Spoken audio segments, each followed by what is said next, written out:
जय मसीह की। Welcome back to our channel. कैसे हैं आप सब लोग? Happy Sunday and very very very happy Easter to all of you watching over there.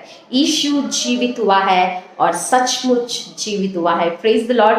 यीशु मसीह क्रूस की मृत्यु के बाद उसे उसकी देह को कब्र में रखा गया था और तीसरा दिन वो कब्र खाली था, अर्थात यीशु मसीह देह सहित जी उठा है और वो कब्र आज तक खाली पड़ा हुआ है और ये प्रमाण देता है कि यीशु जीवित हुआ है। हालेलुया। यीशु मसीह 40 दिन तक यरूशलेम की वासियों को अपने आप को प्रकट करते रहा और ये बताया कि मृत्यु मुझको बांध कर नहीं रख पाया, कब्र मुझे बंद कर कर नहीं रख पाया, मैं मृत्यु पर विजय पाया हूँ और मैं परमेश्वर हूँ और जो कोई मुझ पर विश्वास करता है वो नाश नहीं होता परंतु अनंत जीवन को प्राप्त करता है। हालेलुया। यीशु मृत्यु पर विजय पाया है। अब ये वो मृत्यु नहीं जो ये शरीर को मिलता है, क्योंकि इंसान मिट्टी से बनाया जाता है और एक दिन ये मिट्टी में मिल जाता है और ये अवश्य होता ही है, लेकिन ये वो मृत्यु है जो इस आत्मा की होती है, क्योंकि आत्मा अविनाशी है और बाइबल इस मृत्यु को दूसरी मृत्यु कहती है। और उस नरक से बचाने के लिए ही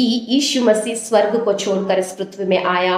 उस क्रूस की मृत्यु को उसने अपने ऊपर ले लिया और उस मृत्यु पर से वो विजय होकर हमें भी उस नरक से छुटकारा दिया, उस नरक से बचाया, उद्धार के लिए एक मार्ग को खोल दिया है। हालेलुया। और यदि हम जीते जी यीशु की क्रूस की कथा पर विश्वास करते हैं, उसके नाम पर यदि हम विश्वास करते हैं, तो हमें भी वो दूसरी मृत्यु, हमारी आत्मा की मृत्यु से हम बचाए जाते हैं और अनंत काल का जीवन, उद्धार और स्वर्ग राज्य का वारिस हम बनते हैं। हालेलुया। तो यदि आप में से सब कोई है जो यीशु के नाम को नहीं सुना है, यीशु आपसे प्रेम करता है। हालेलुया। यदि आप यीशु पर विश्वास करते हैं तो निश्चय आपकी आत्मा उस दूसरी मृत्यु अर्थात नरक से बचकर स्वर्ग राज्य का वारिस, अनंत काल का जीवन, पापों से क्षमा और आपकी आत्मा को उद्धार मिलता है। Praise the Lord. तो आज ही वो दिन है, यदि आप यीशु पर विश्वास करते हैं तो निश्चय आप उद्धार प्राप्त कर सकते हो। परमेश्वर ऐसा करने के लिए आपके जीवन में, आपके हृदय में कार्य करे। So that's all for today and thank you for watching me